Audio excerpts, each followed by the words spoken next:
Surya group of ఇండస్ట్రీసా? ఇందులో నువ్వు job చేయటం నాకు ఇష్టం లేదమ్మా. ఏంటి దాన్ని తెగ సపోర్ట్ చేస్తున్నావు? నా కూతురు చెప్తే వద్దన్నావు, అదే విషయాన్ని అది చెప్పగానే ఆకాశానికి ఎత్తేస్తున్నావు.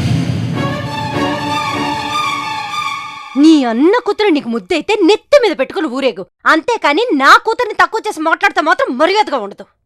చూడు గాయత్రి, మీ వాళ్ళంటే నీకెంత ఇష్టమో నాకు బాగా తెలుసు. వాళ్ళు నీకు దూరం కావడానికి ప్రత్యక్షంగానూ పరోక్షంగానూ నేనే కారణం. పోయిన వాళ్ళని నేను ఎలాగూ తెచ్చివ్వలేను, కానీ వాళ్ళు లేని లోటు కనిపించకుండా చూసుకోగలను. ఇంతకీ మీ చెల్లెలు ఎక్కడుందో నీకు తెలుసా? ఎన్నో ఏళ్లుగా నా దగ్గర పనిచేస్తున్నారు. వాళ్ళకి లేని రెస్పాన్సిబిలిటీ, సిన్సియారిటీ జాయిన్ అయ్యి 2 days కాకపోయినా నీలో ఉంది. I really appreciate it. Thank you sir. దీనంతటికి కారణం నేనే గాయత్రి. నీ అమ్మా నాన్నని నేనే చంపేశాను, నా చేతులతో చంపేశాను.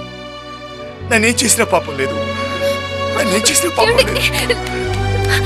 ఏంటండి ఇది? తప్పు చేసింది నేను, మీరెందుకండి శిక్ష అనుభవించటం? లేదు గాయత్రి, తప్పు చేసింది నువ్వే అయినా దానికి కారణం నేను. నా కోసమే కదా నువ్వు ఇంట్లోంచి వచ్చేసావు. అసలు నేననేవాని లేకపోయి ఉంటే ఏ సమస్య ఉండేది కాదు కదా. నువ్వు ప్రతిరోజు బాధపడుతూ మంచం మీద పడుకుంటుంటే నీ పక్కన నేను ఎన్ని నిద్రలేని రాత్రులు గడిపానో తెలుసా? నన్ను ప్రేమించి నువ్వు తప్పు చేశావు గాయత్రి. లేదండి, మన ప్రేమ గురించి అమ్మా నాన్నల దగ్గర దాచి తప్పు చేశానేమో గాని మిమ్మల్ని ప్రేమించి మాత్రం నేను ఎలాంటి తప్పు చేయలేదు. అమ్మా నాన్న నాకు దూరం అయినా ఇద్దరు ఏకమై మీరు పనులు నాకు దగ్గరగానే ఉన్నారు. నాకు ఆరోగ్యం బాగలేనప్పుడు అమ్మలా కడుపులో పెట్టి చూసుకున్నారు. నన్ను ఎవరో ఏదో అన్నారని నాన్నలా వాళ్ళతో గొడవ పెట్టుకున్నారు. నా కోసం ఏం చేయడానికైనా సిద్ధంగా ఉన్నారు. ఒక భర్తలో ఇంతకంటే కావాల్సినవి ఇంకేముంటాయండి? నాకు అమ్మైనా నాన్నైనా అన్నీ మీరేనండి, మీరే.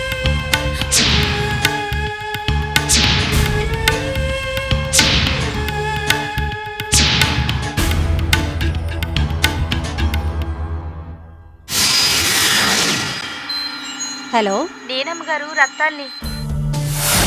ఏంటే ఎక్కడ పనులు అక్కడ పడున్నాయి, ఇంతవరకు ఇంటికి రాకుండా ఇప్పుడు ఫోన్ చేస్తున్నావేంటి?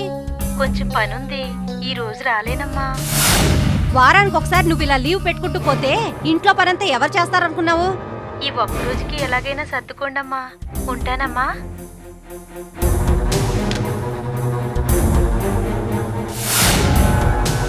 ఈ పని మనుషులతో పెద్ద తలనొప్పి అయిపోయింది.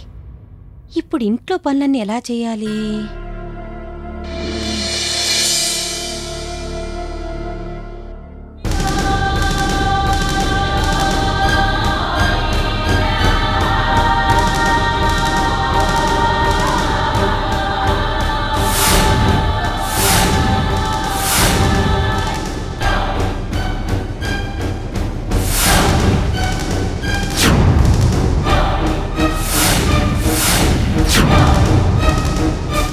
భార్గవి,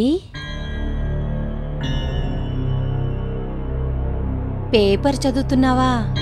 తరువాత తీరిగ్గా చదువుకోవచ్చు. ఇంట్లో పని మనిషి రాలేదు, వచ్చి బట్లుతుకమ్మా.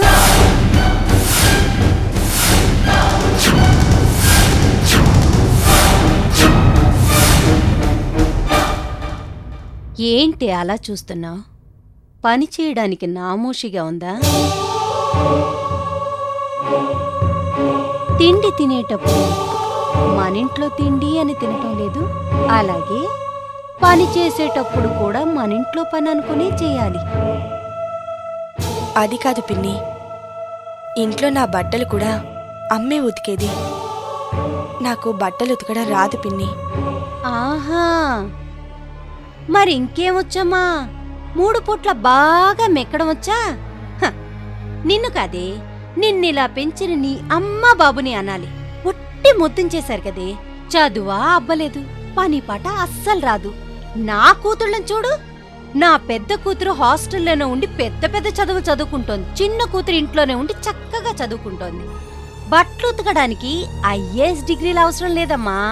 బట్టలు కాసేపు నానపెట్టి కాస్తంత సబ్బు రాసి బ్రష్తో రుద్దితే సరిపోతుంది. అర్థమైందా? ఉమ్, పెళ్ళమ్మా, పెళ్ళి బట్టలు ఉతికేసేమ్మా.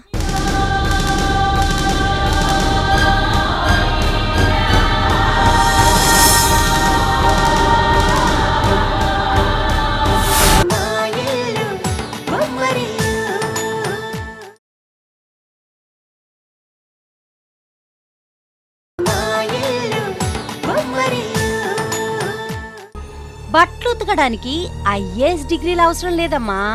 బట్టలు కాసేపు నానపెట్టి కాస్తంత సబ్బు రాసి బ్రష్తో రుద్దితే సరిపోతుంది. అర్థమైందా? ఉమ్. పెళ్ళమ్మా, పెళ్ళి బట్టలు ఉతికేసేమ్మా.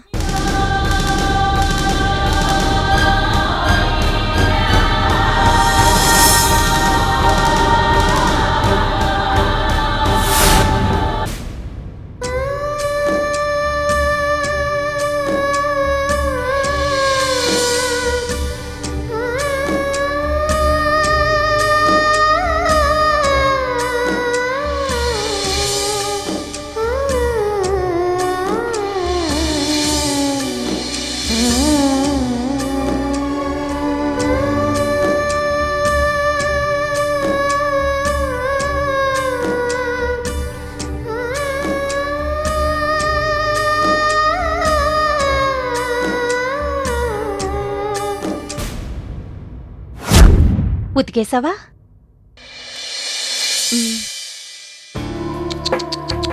చేత కాదు అన్నా. చూడు ఎంచక్క ఉతికేసావో. అలాగే ఆ వంటింట్లో చాలా అంట్లు పడున్నాయి. వెళ్ళి తోమేసేమ్మా.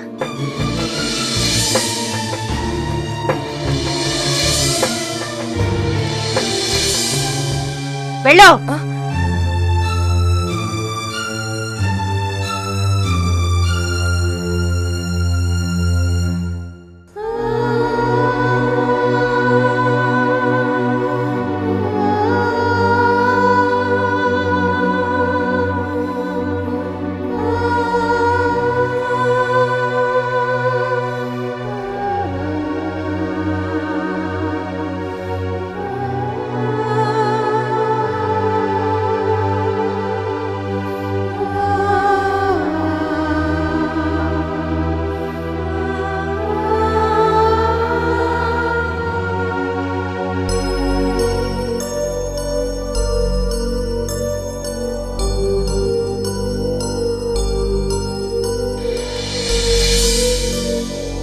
నువ్వీ పనులని చేస్తున్నావేంటక్కా?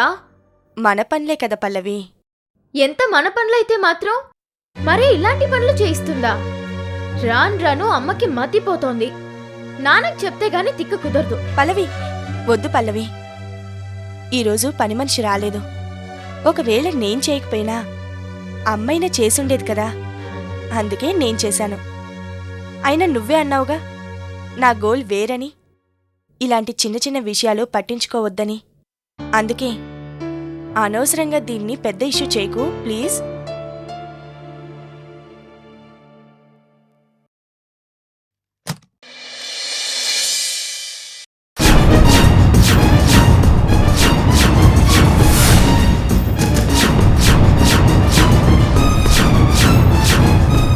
ఎవరు కావాలండి?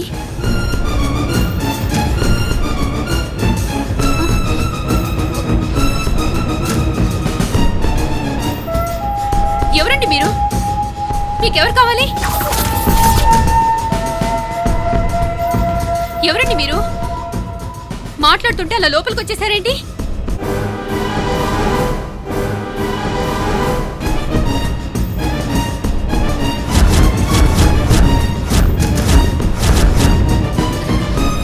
అసలు ఏం కావాలండి మీకు?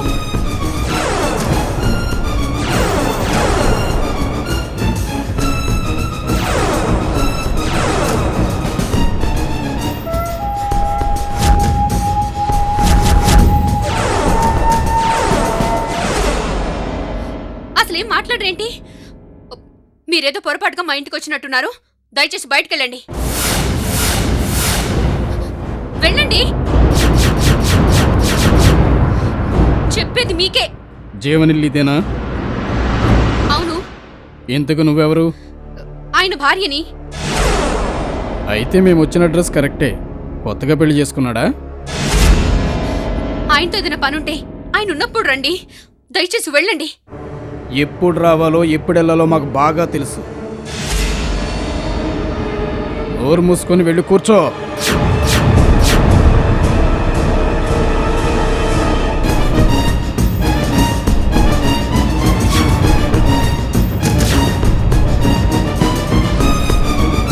కాదు కూడదని అరిచి గొడవ చేసావనుకో, చంపేస్తాను.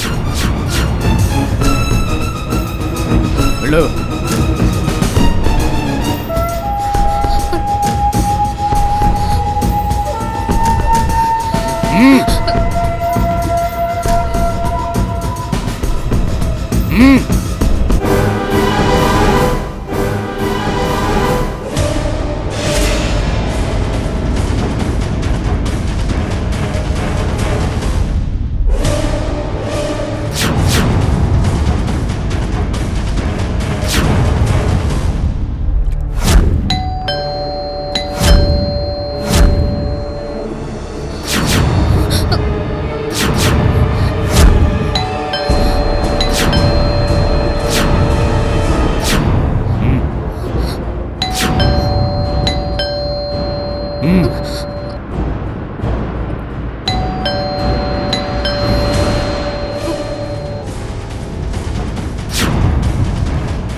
వెళ్ళి ఎవరొచ్చారో చూడు. మీ ఆయనైతే లోపలికి తీసుకో. ఇంకెవరన్నా అయితే అటు నుంచటే బయటికి పంపించు. ఏమైనా సొంత తెలివితేటలు ఉపయోగించావనుకో, తెలుసు కదా.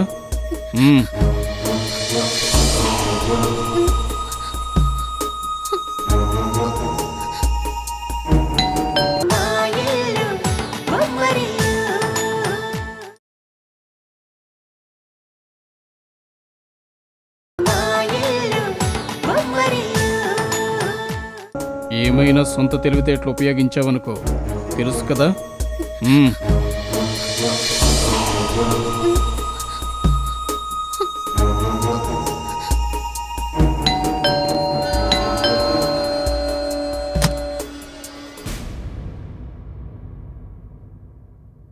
ఎంతసేపు ఏం చేస్తున్నావమ్మా?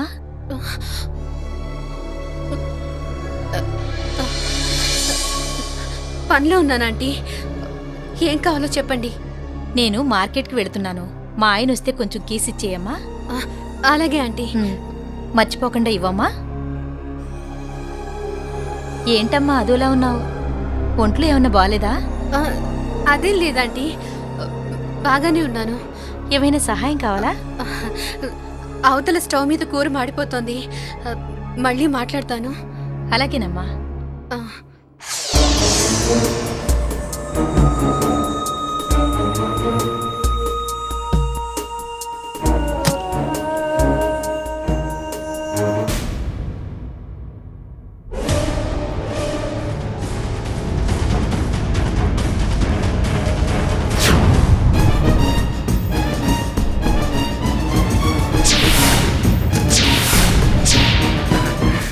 ఇక్కడికి వచ్చారంటేనా?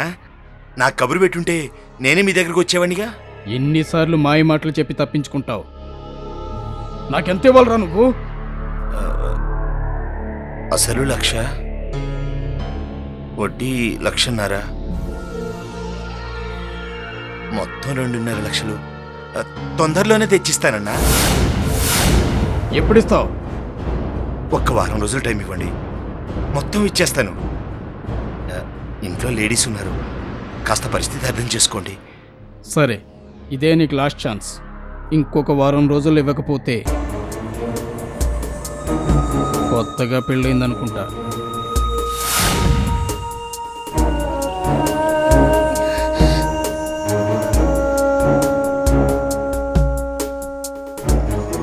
ఏయ్, తర్వాత నీ ఇష్టం. ఏయ్, రండ్రా.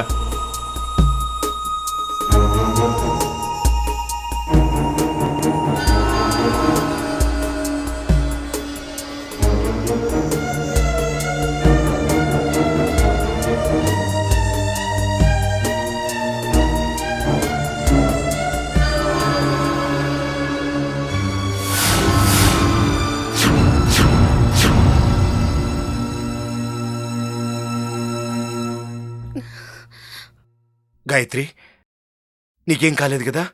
వాళ్ళు నిన్నేం అనలేదు కదా? నాకేం కాలేదండి. కానీ వాళ్ళెవరు మిమ్మల్ని ఎందుకు అంత డబ్బు అడుగుతున్నారు? ఏం చెప్పను, వాళ్ళ దగ్గర 1,00,000 రూపాయలు అప్పు చేశాను. అది వడ్డీతో కలిపి ఇప్పుడు 2.5 లక్షలైంది. అంత డబ్బు అప్పు చేయాల్సిన అవసరం మీకేం వచ్చిందండి?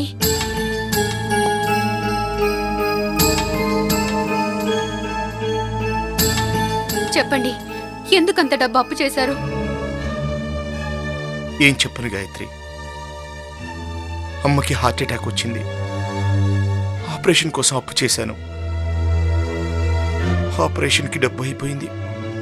చివరికి అమ్మ కూడా మిగల్లేదు.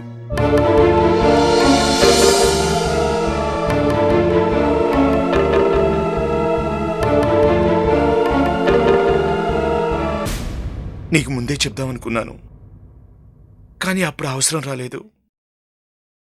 పెళ్ళైన తర్వాత అసలే నువ్వు బాధల్లో ఉన్నావు. ఇంకా ఈ విషయం కూడా చెప్పి నిన్నెందుకు బాధ పెట్టడం అని నేను చెప్పలేదు.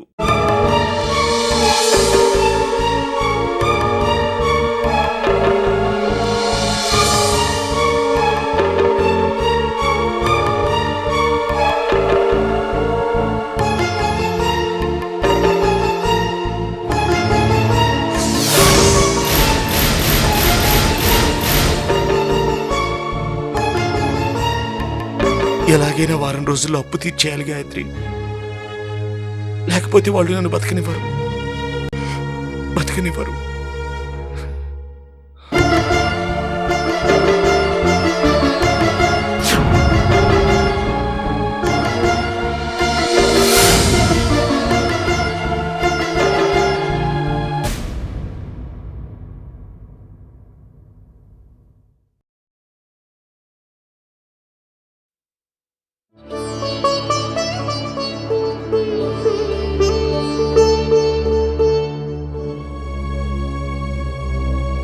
భార్గవి,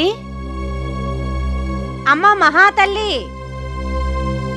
భార్గవి, ఓసారి ఇలా వస్తావా?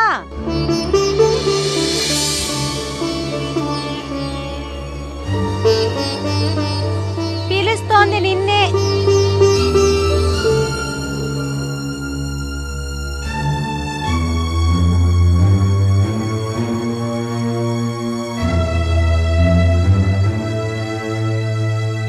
ఏంటి పిన్ని పిలిచావు? పనులన్నీ అయిపోయాయమ్మా? అయిపోయాయి పిన్ని. కాళ్ళు నొప్పులుగా ఉన్నాయి, కాస్త పట్టమ్మా.